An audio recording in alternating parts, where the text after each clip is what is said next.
The video is going viral on the continent because of your strong following on the continent, and perhaps to the youth on the continent who are looking up to you to give leadership in terms of how the youth on the continent should behave, but also how they should fight for justice on the continent. What is your message after this video? The youth must take no nonsense from anyone. I do that. I don't take nonsense from anyone.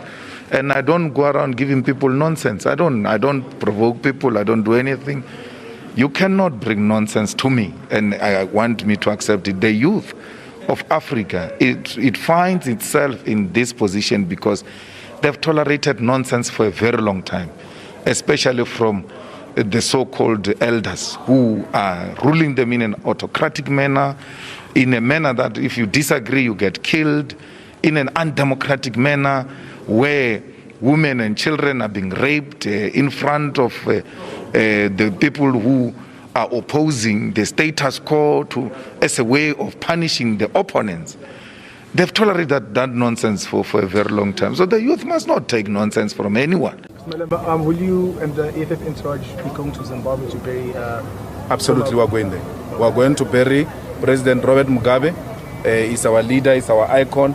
Let's all remember Mugabe the best way we know how. If he's a villain to you, don't impose that on us. Let's all remember him in different ways. What could be a hero to you may not be a hero to me. Wait until de Klerk dies. De Klerk is going to look better than Robert Mugabe, according to these people who tell us who to celebrate and who not to celebrate. I'm not the type. Nobel Peace Prize. Yeah, Nobel Peace Prize. De Klerk, Nobel Peace achiever who presided over a regime that killed our people in the 90s. So I'm not going to be told by racists of note who to celebrate and who not to celebrate. So it doesn't matter whether we pass 10% or not.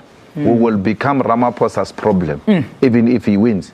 We became Zuma's problem at 6%. We are ANC's problem at 6%. So if he thinks problems is percentage, then he has to think again. Right. He's proving once more that he's an empty tin which just makes a lot of noise, because 6% has proven to be giving policy direction in this country.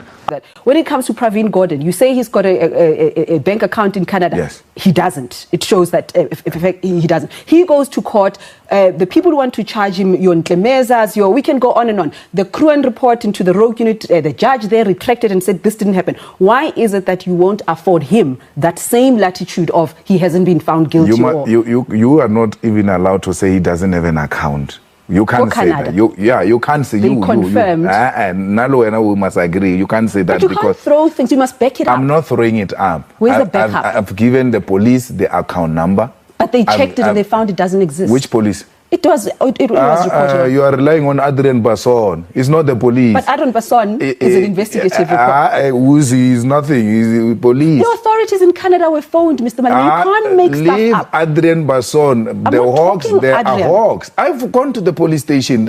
You must give it to me. Yeah, but you go there with files. We don't know what's in there. It could just be love novels or things you can't like take that. love letters to the police. You it's not a place for love. Because you want people to believe. It's not Valentine and police station. And police station, I backed up, gave them the account number, gave them the name of the sister who's in Canada, who's operating these things, gave them the necessary evidence.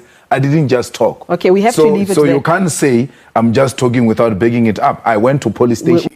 But you also say that there's nothing wrong with what you did. Absolutely. Exactly. So even in the firearm, there's nothing wrong that I did.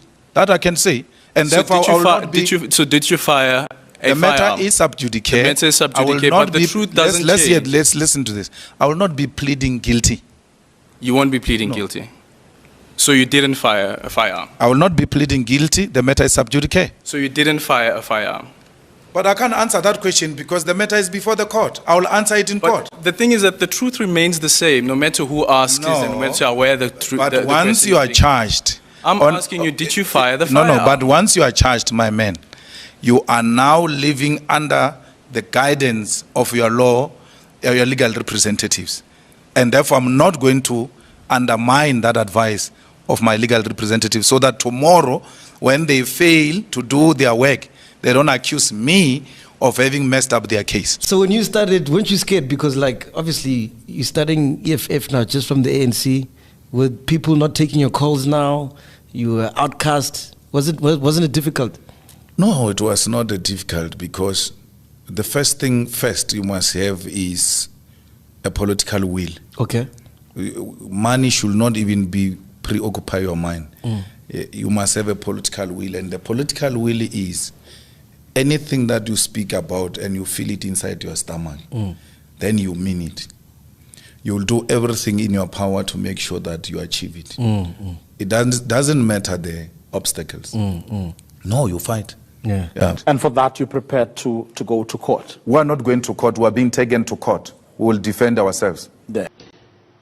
The Human Rights Commission, you say it's clearly taken a position. It's no longer a neutral body. Absolutely. And you are not going to explain yourself before them. Why do you take that posture?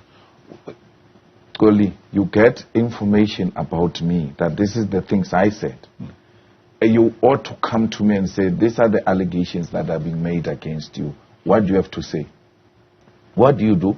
You conclude and say, this is what you must do. And what must I say? You have already taken a decision about me.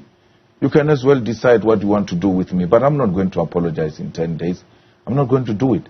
They would rather take us to court. We have no problem going to court, and they will argue our case in court. But that body must be ashamed of itself, because the most basic principle of equality before the law is such that you must hear both sides. That principle has been violated.